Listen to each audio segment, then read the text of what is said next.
ഞാൻ വന്നിട്ടുണ്ട്. എല്ലാവർക്കും സുഖല്ലേ? അപ്പോൾ വീഡിയോയിലേക്ക് എല്ലാവർക്കും സ്വാഗതം.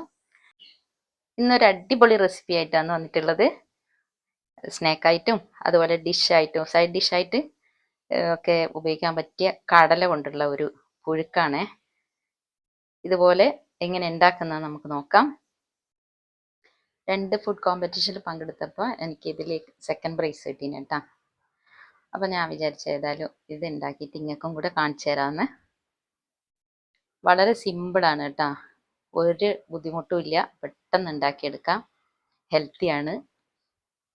എല്ലാവർക്കും, കുട്ടികൾക്കായാലും വലിയവർക്കായാലും എല്ലാം ഹെൽത്തിയാണ് കേട്ടോ.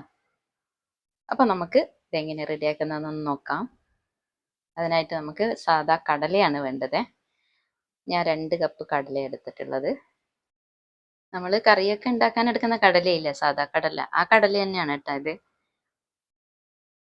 ഇനി ഇത് നല്ലോണം കഴുകിയിട്ട് നമുക്ക് വെള്ളം ഒഴിച്ചിട്ട് കുതിരാൻ വെക്കാം.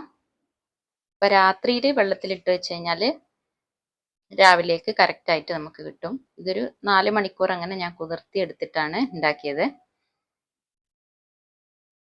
കടല ഇഷ്ടമില്ലാത്ത ആളാണോ നിങ്ങളെല്ലാം? എങ്കിൽ ഇതുപോലെ ഉണ്ടാക്കിയാൽ എല്ലാവർക്കും ഇഷ്ടമാവും. അപ്പോൾ ഇത് കഴുകിയിട്ട് വെള്ളമൊക്കെ ഒഴിച്ചിട്ട് ഇനി അടച്ചു വെക്കാം. 4 മണിക്കൂർ കഴിഞ്ഞിട്ട് നമുക്ക് തുറന്നു നോക്കാം. ഇതാ ഇപ്പം നല്ലോണം കുതിർന്ന് കിട്ടിയിട്ടുണ്ട്. ഇനി ഇത് കുക്കറിലേക്ക് ഇട്ട് കൊടുക്കണം. ഇവിടെ എല്ലാവർക്കും കടല നല്ല ഇഷ്ടമാണ് കേട്ടോ. കടല ഇങ്ങനെ ഇതുപോലെ പുഴുക്കാക്കി കഴിഞ്ഞാൽ എല്ലാവരും നല്ലോണം കഴിക്കും. ഇത് നമുക്ക് ദോശക്കും ചപ്പാത്തിക്കെല്ലാം അതും നല്ലോണം കൂട്ടി കഴിക്കാനെല്ലാം ടേസ്റ്റ് ഉണ്ടാവും. വെറുതെ ഇങ്ങനെ കഴിക്കാനും നല്ല ടേസ്റ്റാണ്. ഇനി ഇത് വേവിച്ചെടുക്കാം. 6-7 വിസിലാവുന്നത് വരെ അടുപ്പത്ത് വെച്ച് നല്ലോണം വേവിച്ചെടുക്കാം. ഇതിലേക്ക് ആവശ്യമായ ഉപ്പും കൂടെ ചേർത്തിട്ട് നമുക്ക് അടച്ചു വെച്ചിട്ട് ഒരു 7 വിസിലിനേക്ക് വെച്ച് എടുത്തിട്ടുണ്ട് ഇത് കേട്ടോ. ഇതാ നല്ലോണം നല്ല പഞ്ഞി പോലെ വെന്ത് കിട്ടിയിട്ടുണ്ട്. അങ്ങനെയാണോ എന്നാലേ ടേസ്റ്റ് ഉണ്ടാവും. അല്ലെങ്കിൽ ഇങ്ങനെ കടല ഇങ്ങനെ തൊടുമ്പോൾ തന്നെ തെറിക്കുന്ന പോലെ ആകുമ്പോൾ ടേസ്റ്റ് ഉണ്ടാവില്ല. നല്ലോണം സോഫ്റ്റ് ആക്കിയിട്ട് എടുക്കുക. അപ്പം നല്ല ടേസ്റ്റ് ആയിരിക്കും. ഇനി ഒരു പാത്രം ഇതുപോലെ അടുപ്പത്ത് വെച്ചിട്ട് 2 ടേബിൾ സ്പൂൺ വെളിച്ചെണ്ണ ഒഴിച്ചു കൊടുക്കുക. ആ വെളിച്ചെണ്ണ ചൂടായി വരുമ്പോൾ 1 ടീസ്പൂൺ കടുക് ഇട്ട് പൊട്ടിക്കുക. കടുക് നല്ലോണം പൊട്ടി വന്നാൽ 5 വറ്റൽമുളകും കൂടെ കട്ട് ചെയ്തിട്ട് ഇട്ട് കൊടുക്കാം.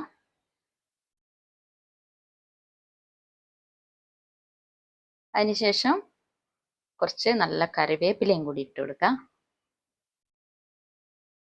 ഇനി ഇതൊന്ന് ചെറുതായിട്ടേ മൊരിഞ്ഞ് വരണ്ടുള്ളൂ, ഒരുപാട് മൊരിഞ്ഞു പോകരുത്. ഒന്ന് മൊരിയുമ്പോൾ തന്നെ നമ്മൾ മാറ്റി വെച്ച കടല ഇതിലേക്ക് ഇട്ട് കൊടുക്കാം. ഈ കടലയും കൂടി ഇടുമ്പോൾ ആ ഒരു എന്താ പറയുക, കടുകിൻ്റെ മുളകിൻ്റെ കറിവേപ്പിലിൻ്റെ എല്ലാം കൂടെയുള്ള ഭയങ്കര സ്മെല്ലാണ് കേട്ടോ. അടിപൊളി സ്മെല്ല് തന്നെയാണ് വരുന്നത്. ഇനി ഇതിലേക്ക് ആവശ്യമായിട്ട് നമുക്ക് ഇട്ട് കൊടുക്കാനുള്ളത് മഞ്ഞൾപ്പൊടി 1 ടീസ്പൂൺ ഇട്ട് കൊടുക്കാം. 1 ടേബിൾ സ്പൂൺ മല്ലിപ്പൊടിയും കൂടി ചേർത്ത് കൊടുക്കാം. 1.5 ടീസ്പൂൺ കുരുമുളക് പൊടിയും കൂടി ചേർക്കണം. ഇതെല്ലാം ചേർത്തിട്ട് നല്ലോണം ഒന്ന് ഇളക്കി കൊടുക്കാം. ഇപ്പോൾ ഫ്ലെയിം നല്ലോണം കൂട്ടിയിട്ട് തന്നെയാണ് വെച്ചിട്ടുള്ളത്. ഈ ഒരു സമയത്ത് അങ്ങനെ വെച്ചാൽ മതി.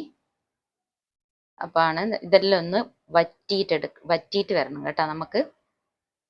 അപ്പോൾ ഫ്ലെയിം കുറച്ചധികം തന്നെ വെച്ചാൽ വേഗം വറ്റി വരും. അതെന്തിനാന്ന് പറഞ്ഞാൽ നമ്മൾ ഇതിൻ്റെ ആ കടലേൻ്റെ വെള്ളം കളയാണ്ട് ഇതിൽ തന്നെ വറ്റി ചേരുമ്പോഴാണ് അതിൻ്റെ ആ ഗുണം ഉണ്ടാവുക. വെള്ളം കളഞ്ഞിട്ട് ഇടാൻ പാടില്ല. കടല നല്ലോണം സോഫ്റ്റായിട്ട് തന്നെയാണ് വന്നിട്ടുള്ളത്. അപ്പോൾ ഇത് കുറേ വറ്റി വന്ന് ഇനി കുറച്ചും കൂടെ ഒന്നാകുമ്പോൾ നമുക്ക് ഇത് ഓഫ് ചെയ്യണം. കടലപ്പുഴുക്ക് പലതരത്തിൽ ഉണ്ടാക്കുന്നുണ്ട്. അതിലുള്ള ഒരു നല്ല ടേസ്റ്റി ആയിട്ടുള്ള ഒരു പുഴുക്ക് തന്നെയാണിത്. വീഡിയോ സ്കിപ്പ് ചെയ്യാതെ തന്നെ എല്ലാവരും കാണണം, എന്നാൽ മാത്രമേ എല്ലാം മനസ്സിലാവുള്ളൂ. അപ്പോൾ ഇതാ ഇത് വറ്റി വന്നിട്ടുണ്ട്. ഇനി ഇതിലേക്ക് വേണ്ടുന്നതെല്ലാം നമുക്ക് ചേർത്ത് കൊടുക്കാം. ഒരു സവാള ചെറുതായിട്ട് കട്ട് ചെയ്തിട്ട് കൊടുക്കാം. ഒരു തക്കാളി, ചെറിയ തക്കാളി കട്ട് ചെയ്തിട്ട് കൊടുക്കാം. ചെറിയ പീസായിട്ട് തന്നെ എടുക്കണം കേട്ടോ. ബാക്കിയുള്ള കറിവേപ്പിലയും കൂടി ഞാൻ ഇതിലേക്ക് ചേർക്കുന്നുണ്ട്. അതുപോലെ ഒരു കക്കിരി കുക്കുംബർ ഇല്ലേ, അത് ഒരു പീസ് കട്ട് ചെയ്തിട്ട് അതും കൂടെ ഇട്ട് കൊടുക്കുന്നുണ്ട്.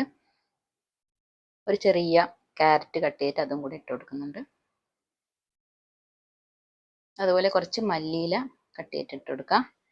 മല്ലിയില ഇട്ട് കൊടുത്തു കഴിഞ്ഞാൽ നല്ലൊരു ടേസ്റ്റ് തന്നെയാണല്ലോ, അതിനു വേണ്ടിയാണ് നമ്മൾ മല്ലിയിലയും കൂടെ ചേർത്ത് കൊടുക്കുന്നത്. അപ്പോൾ ഇതെല്ലാം കൂടി നന്നായിട്ടൊന്ന് ഇളക്കി ചേർത്ത് എടുക്കുക.